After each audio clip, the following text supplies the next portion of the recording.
graciously, Mr. President gave us a chance to come and brief him, and it lasted very long. We gave him an update of what has been the case and what is going on. And even when he was out there and before coming back, he was constantly in touch. He was giving directives. He was following developments.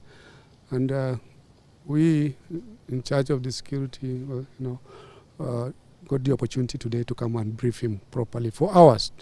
And it was very, very detailed, and it was exhaustive. It was complete and A to Z what has been the case and what's been happening today. And we listened and we took instructions from him.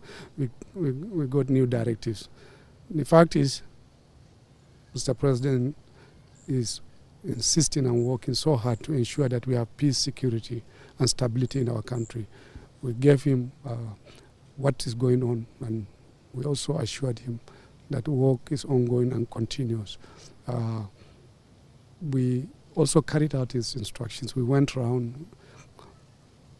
The chiefs were all out where we had these sparks and incidents of insecurity. Plateau State, Benue State, even Borno, these particular 3 states. And we gave him a feedback because he directed us to go meet with the political authorities there. Issue of insecurity often is not just federal government.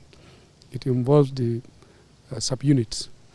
They are the ones who are directly with the people, especially if some of the challenges are more or less bordering on community problems. Not entirely everything is that, but of course it plays a significant role. You need to work with the communities. You need to work with the local governments. You need to work with the governors, especially the governors. The president continued to direct that we should be doing that, and that's what we are able to. And we are very happy, very satisfied with the instructions and the directives given by Mr. President this evening. Okay, definitely. Now, what should they? He's so worried and concerned. He insisted that enough is enough, and we are working and to ensure that we restore peace and security. And all of us are there. The armed forces are there, the civil police, the intelligence communities. They are there. They are working there 24 hours.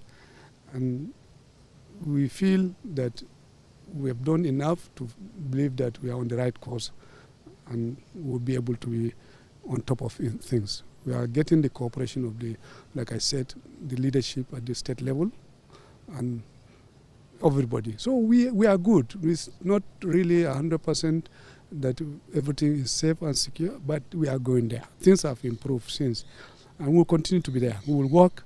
It is his own instructions. Things have changed in this country. We've continued to, talk about it. Security is about relative. What was it and what is it today? You compare how things were in the past. We do not underestimate even one life lost. We don't take it for lightly, no, at all. But certainly, a lot of things have changed and improved, and it will continue to. We are on right track. We are on right direction, and we will not relent. We will not sit down. We will not stop until when we are able to achieve results. The same thing with Borno State. Yes, we knew things escalated in the last few months or so. But these people you are fighting, evil people, will not just sometimes sit down and accept defeat. They will show their own. They will try to show. Most of the death and also casualties we recorded are as a result of IEDs, improvised explosive devices, that they will go planned for innocent people to come and just anything on top of it is explode. And then often you have large number of casualties. We have also seen opportunistic attacks. When for a long period you have more or less a relative peace, then they will come cowardly, go around and do a bad thing. And for your information, when you are having peace and you are beginning to get used to it, if one bad incident happens, you forget or you easily not remember this period that he enjoyed peacefully. That is what is going on. There are people who don't sleep, who work throughout, who do not go for any break or holiday, who are making sacrifice, many, just for us to achieve this semblance of peace that we are enjoying. And they will continue to be there. I think it is also appropriate that people should take note of that. There are many who are doing this work.